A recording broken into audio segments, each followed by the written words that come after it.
wabarakatuh. Selamat pagi semuanya, salam sejahtera untuk kita semua dan salam sehat. Hari ini merupakan kuliah perdana kita di mata kuliah Sejarah Indonesia Modern. Nah, sebelum saya menyampaikan pemaparan materi, sebelum saya menyampaikan deskripsi mata kuliah, sebelum saya menyampaikan capaian mata pembelajaran, alangkah baiknya saya izin memperkenalkan diri dahulu. Saat ini, perkenalkan, nama saya Ahmad Saiful Rahman, saya biasa dipanggil Pak Saifu. Saat ini mengampu mata kuliah Sejarah Indonesia Modern. Teman-teman, terkait dengan mata kuliah Sejarah Indonesia Modern ini yang diampu di semester 4, di semester 4. Nah, kemudian sejak mata kuliah Sejarah Indonesia Modern ini dengan jumlah bobot kurang lebih 3 SKS. Dan ditempuh dalam 16 pertemuan. Selanjutnya, sebelum saya memaparkan materi tersebut, saya mau isi presensi dahulu atau mengisi presensi. Atas nama musuh lain hadir Dinda, Fikri, Egi, Inka, Najma, Dike, Nurhayati, Marisa, Sakit, Dewi, Edu, Rizka, Sari, Mahesa, Khairani, Wijatul, Maya, Sultan, Utbah, Farel, Fitna, Ramadan,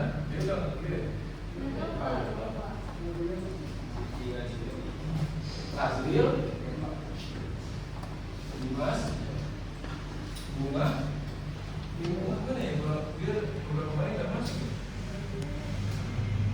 Belum ada kabar ya.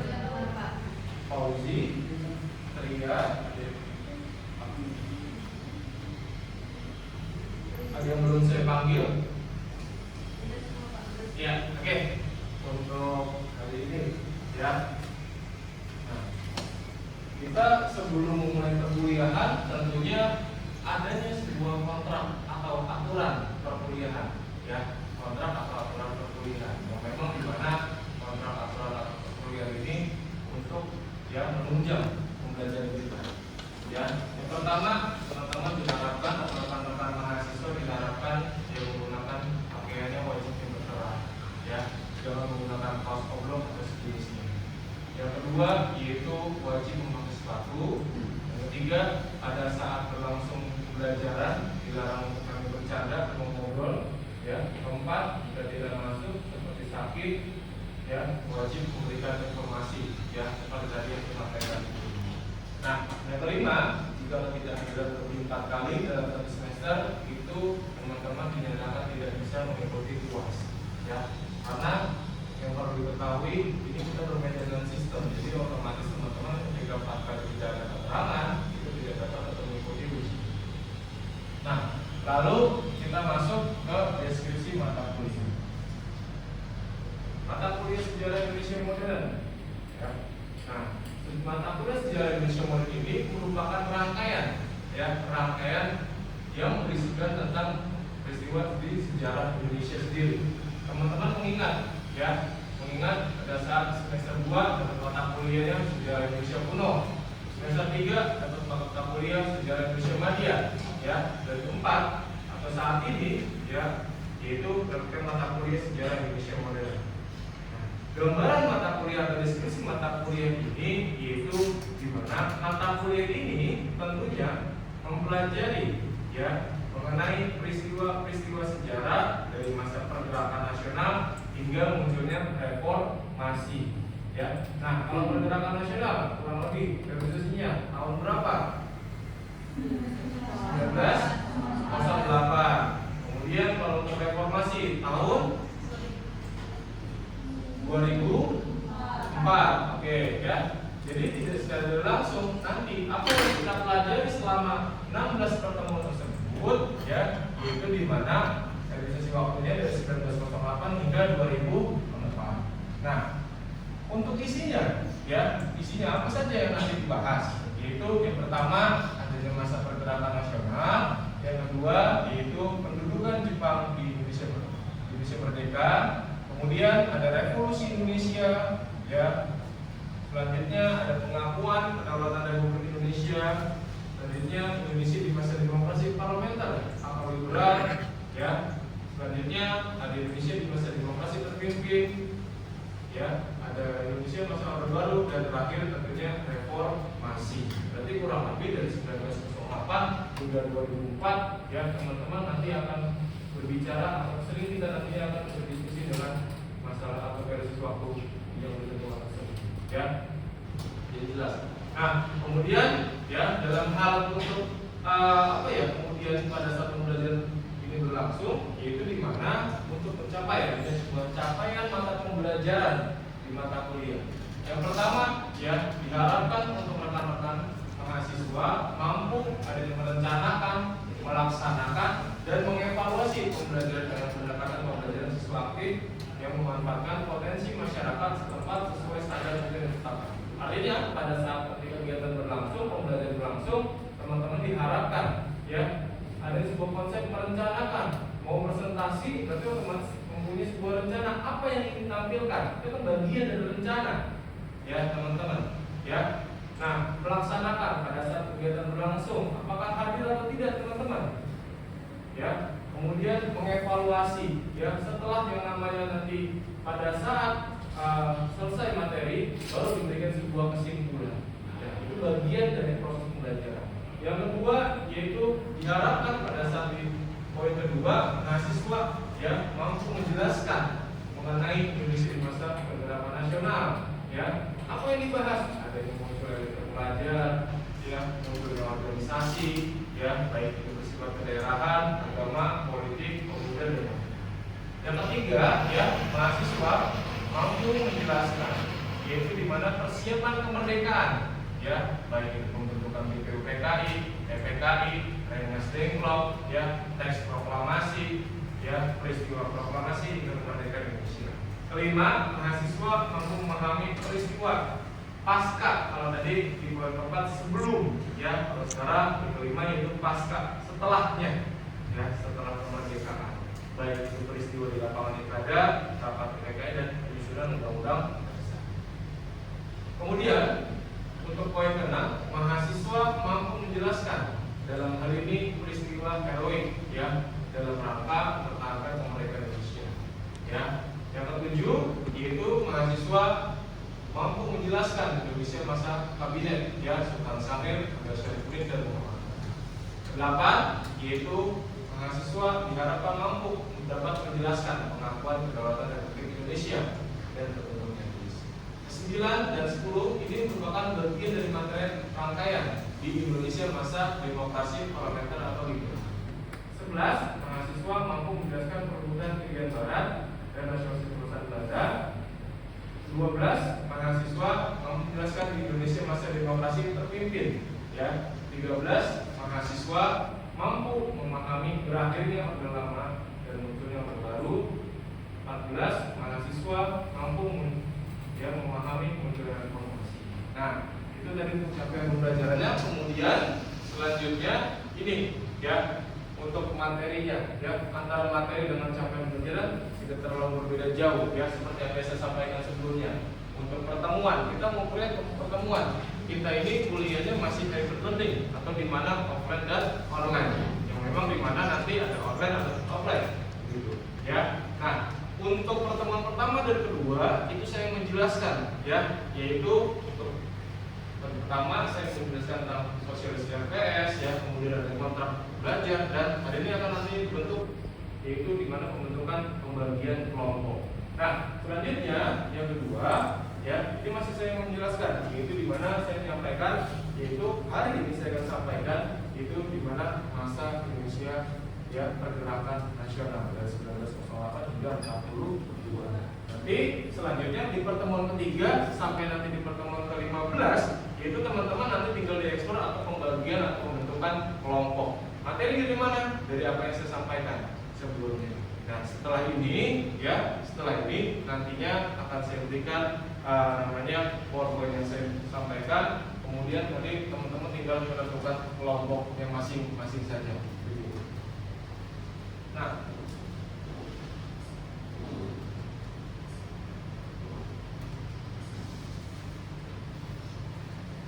pada saat kita berlangsung tentunya ya, yaitu di mana saya menggunakan sumber. Ya, sejarah ini identik dengan adanya sebuah sumber atau bioristik sebutannya yang pertama. Nah, apa yang kemudian menjadi rujukan atau acuannya dalam pada saat nanti kegiatan pembelajaran berlangsung, yaitu di mana yang saya gunakan pertama adalah bukunya, yaitu ya bukunya Riklet, yaitu di mana bukunya namanya Sejarah Indonesia Modern.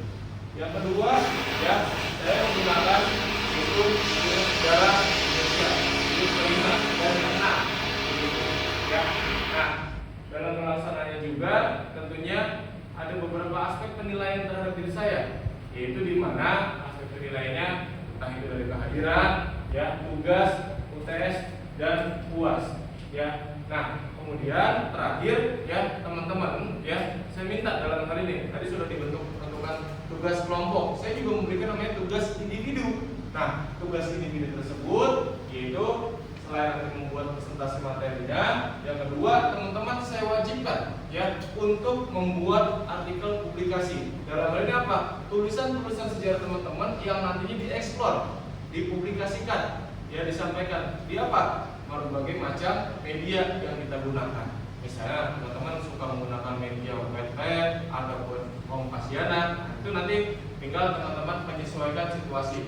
Dan hal yang perlu diingat adalah ketika teman-teman menyampaikan tugas tersebut, ya, yaitu apa? Yaitu di mana teman-teman cukup hanya memberikan linknya saja kepada saya, begitu, ya. Nah, terakhir ada bukunya Resume Buku Sejarah Indonesia, ya. Nah, inilah bagiannya nanti rangkaian pembelajaran kita selama 1 semester ke depan, ya, selama 1 semester ke depan.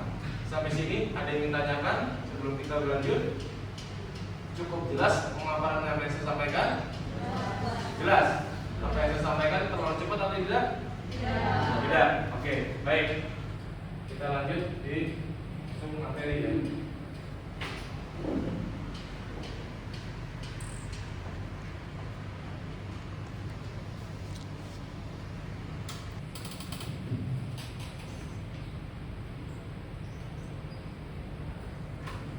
Oke, kita langsung saja.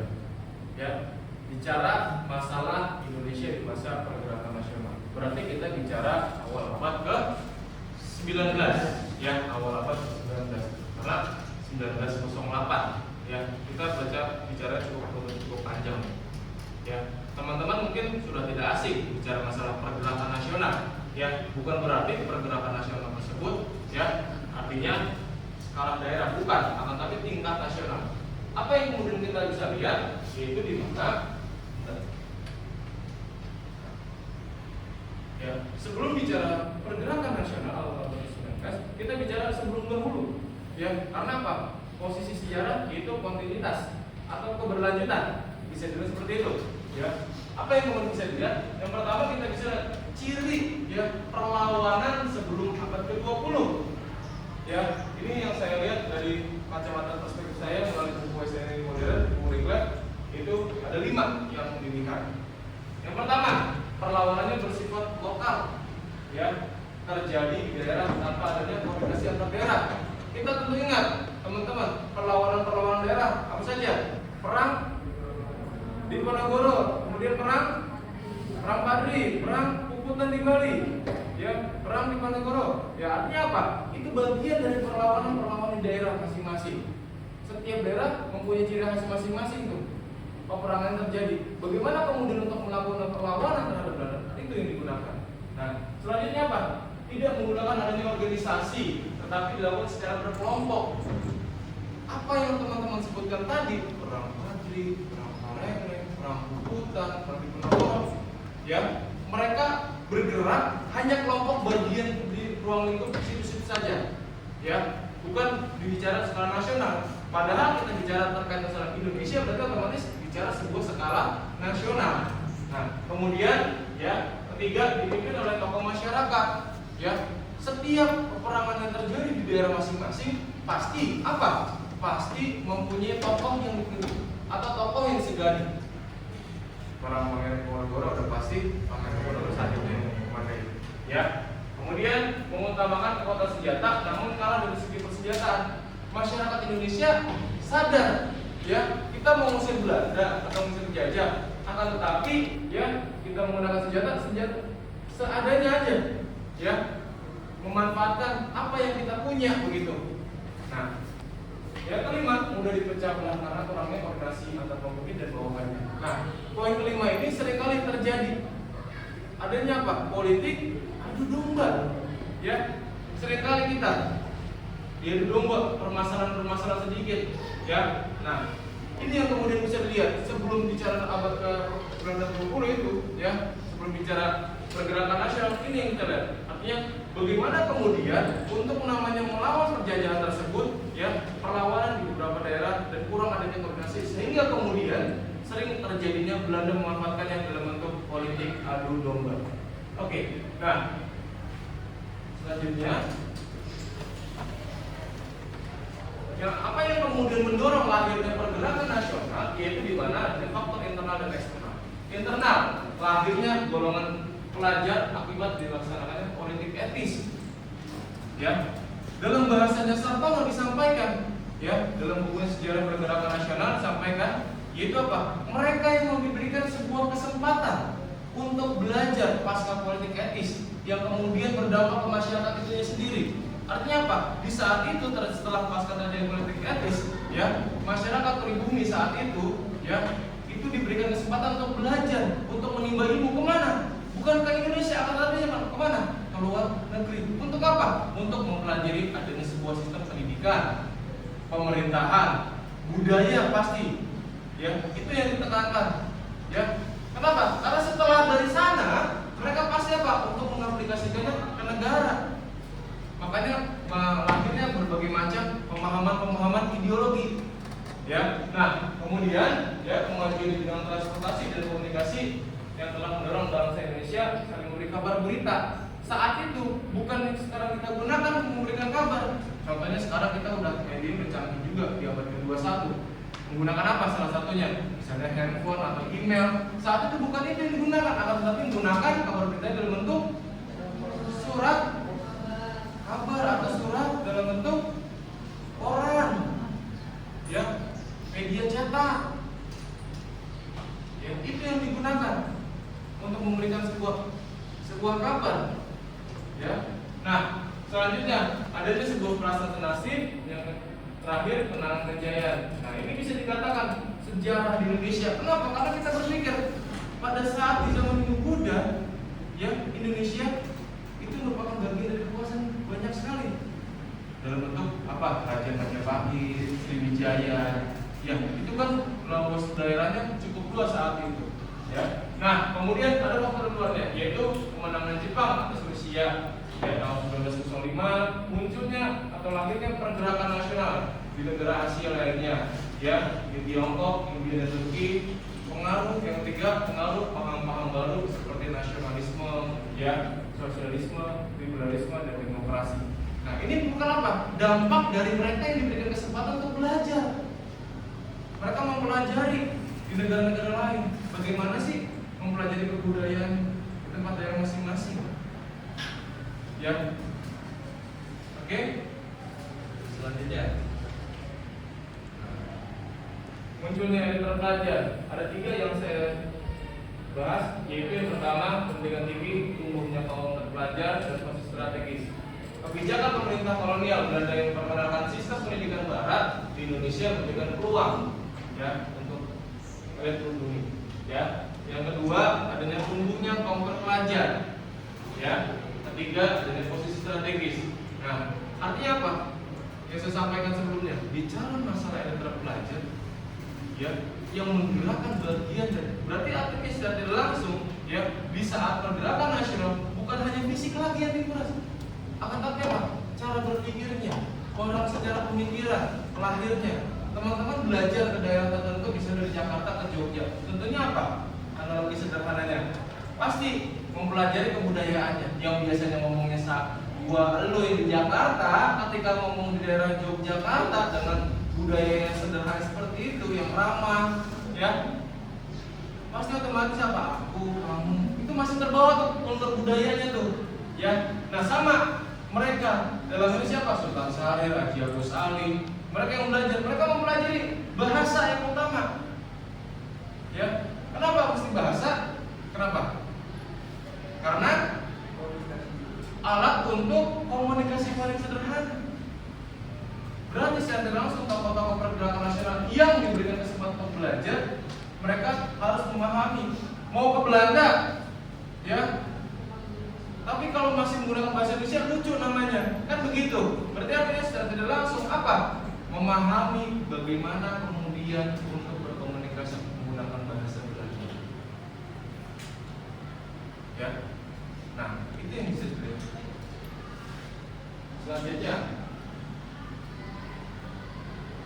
dari tadi yang saya sampaikan, lahirnya nasionalisme, pemahaman ideologi, yaitu di mana munculnya atau lahirnya organisasi. Mereka membentuk adanya sebuah organisasi. Organisasi tersebut mempunyai sebuah tujuan.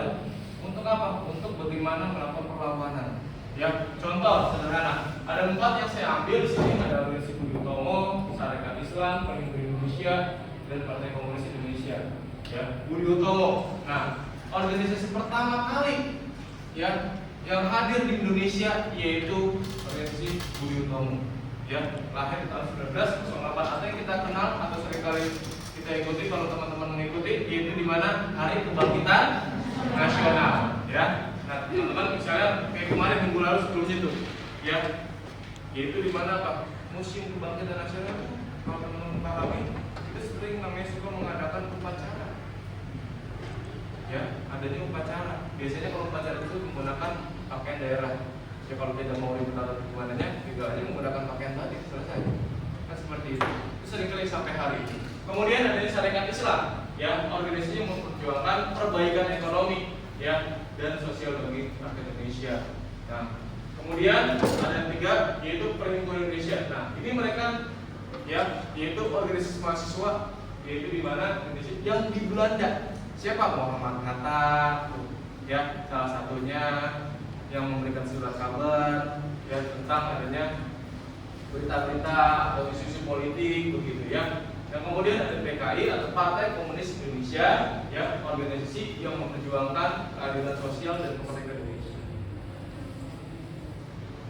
Nah, ini juga selanjutnya ada organisasi bersifat kedaerahan, ya, baik itu daerahnya. Contohnya adanya organisasi Budi Utomo. Nah, itu merupakan bagian ruang lingkupnya hanya Jawa dan Madura saja, ya, karena kesifatnya kedaerahan. Yang kedua ada Sarekat Islam. Nah, ini yaitu di mana adanya perkumpulan yang memiliki kepentingan daerah, ya, dan etnis tertentu, ya. Makanya kemudian kalau kita kenal yaitu dalam bahasa tertentu adanya sebuah ikatan primordialisme, ya, primordialisme atau ikatan antar kesukuan, ya, antar kesukuan. Yang kedua ada organisasi agama, yaitu di mana organisasinya bersifat keagamaan, baik itu NU ataupun Muhammadiyah, ya, Muhammadiyah. Nah, tinggal bagaimana pada berikutnya seperti itu, ya. Biasanya kalau keagamaan ini, ya, biasanya ada tokoh utamanya. Siapa tokoh utamanya kalau di keagamaan? Organisasi atau Muhammadiyah atau NU? Siapa? Adanya seorang kiai, ya. Adanya seorang kiai atau ustadz atau ulama, ya. Teman-teman perhatikan aja, misalnya ada tempat majelis, ya, ada habibnya siapa, ada ustadznya siapa, pasti banyak jemaahnya, ya. Nah, itu bagian yang caranya mereka memobilisasi massa masuknya di sini, ya. Nah, itu cara Hasyim Asy'ari, ya, ketika ada NU misalnya Jawa Timur, ya, Hasyim Asy'ari ada, pasti banyak jemaah-jemaahnya, ya, santri-santrinya beliau, ya. Nah, kemudian ada organisasi politik yang bersifat baik itu PNI atau PKI. Yang terakhir yaitu organisasi pemuda. Nah, organisasi Samudra itu yang kita ketahui bersama, ada Pulau Jawa, ada Pulau Sumatera, seperti itu. Ya, dan terakhir ada organisasi yang disebut wanita. Dalam bentuk apa? Dalam bentuk taman siswa. Wanita pada saat di pergerakan nasional itu mempunyai sebuah peranan yang penting juga. Kenapa? Stereotip masyarakatnya saat itu ya wanita ya hanya dijadikan tempat dapurnya saja, bukan. Akan tapi apa? Setelah lahirnya Kartini, Dewi Sartika, ya yaitu dimana apa? Memperkenalkan atau mengajari mereka dalam konsep yaitu pendidikan. Dalam bentuk apa? Baca, terus tulis, hitung, menjahit, ya. Nah, selanjutnya hal yang perlu teman-teman pahami, ya. Pendidikan pertama kali itu bukan di bangku sekolah, akan tetapi di mana? Yaitu di peran seorang ibu atau wanita. Makanya peranannya cukup misional. Nah, selanjutnya ya peran dari tokoh dari pergerakan nasional. Tokoh pergerakan tersebut memainkan peran penting dalam upaya ya meraih kemerdekaan untuk melakukan perlawanan terhadap Belanda. Nah, di sini apa sih yang kemudian menjadi sebagai sebuah bentuk dampaknya? Nah, dampak di sini yaitu pergerakan nasional di dalam organisasi itu memberikan dampak. Salah satunya adanya perkembangan bangsa Indonesia, yaitu di mana berhasil membangkitkan kesadaran nasional dan semangat patriotisme. Lahirnya organisasi tadi, ya baik itu Budi Utomo, Himpunan Pemuda Indonesia, ya Muhammadiyah, ya mereka lahir, ya untuk yang namanya membangkitkan kesadaran, ya bahwasanya bukan lagi bagaimana caranya untuk melakukan perlawanan dari organisasi tersebut. Kita tidak boleh namanya kemudian dibodoh-bodohin terus. Ya, mereka terus ada yang melakukan perlawanan. Secara apa? Bukan secara fisik saja, akan tapi perang secara pendidikan yang utama. Ya, perang secara pendidikan dalam bentuk apa? Mengupayakan masyarakat Indonesia saat itu dapat bisa minimal membaca dan menulis. Ya, itu yang ditekankan. Ya, mereka itu ditekankan. Nah, kemudian apa? Ada semangat patriotisme dalam bentuk apa? Cinta terhadap tanah air. Ya, karena tidak mau terus-menerus sebuah dijajah, ya, mereka apa? Melakukan perlawanannya. Bagaimana kemudian mengusir caranya? Mereka seperti itu. Ya. Nilai-nilai perjuangan kemerdekaan ada 4 yang saya ambil, ada nasionalisme, kepahlawanan, persatuan, dan patriotisme. Nah, ada warisan pergerakan nasional di sini yaitu di mana ya adanya perjuangan tokoh, ya adanya sebuah meninggalkan warisan, yaitu di mana ada semangat nasionalisme, ya persatuan, ya kemandirian, yang memang di mana itu semua didapatkan pada saat ya lahirnya di pergerakan nasional. Ya. Nah, simpulannya apa? Yang ada 3 pokok yang bahas, yaitu adanya perjuangan kemerdekaan, yang kedua kebangkitan nasional, yang ketiga yaitu warisan berharga. Perjuangan kemerdekaan. Nah, dalam hal ini apa? Yaitu di mana adanya semangat perjuangan kemerdekaan masyarakat Indonesia saat itu yang memang di mana pantang menyerah, ya, untuk melakukan adanya perlawanan. Yang kedua, bangkitnya semangat nasionalisme, ya. Yang ketiga, warisan. Jadi artinya apa? Kita ketahui bersama tadi di awal, perbedaan antara sebelum mau lahirnya pergerakan nasional dengan lahirnya pergerakan nasional itu terlihat jelas pada saat apa? Sebelumnya kita untuk melakukan perlawanan terhadap penjajah yaitu menggunakan ya perangnya secara fisik. Yang kedua, lahirnya secara pemikiran tersebut, ya pergerakan nasional tersebut berubah menjadi ya perang secara pemikiran. Bagaimana mengaplikasikannya? Ya, ingat ketika orang berperang ada 2 konsep yang digunakan, perang secara fisik atau perang secara pemikiran. Ya, perang secara pemikiran dia dapat dari mana? Dari kesempatan untuk yang namanya belajar. Dalam bentuk konsepnya sederhana pendidikan yang diutamakan. Setelah mendapatkan pendidikan, dia menyampaikan penjelasan seperti itu. Oke? Ada yang mau tanyakan sampai sejauh ini? Cukup? Baik. Kalau sudah cukup, berarti saya akan kerja kelas pada hari ini. Kurang lebih mohon maaf, saya akhiri. Wabillahi taufiq wal hidayah. Wassalamualaikum warahmatullahi wabarakatuh.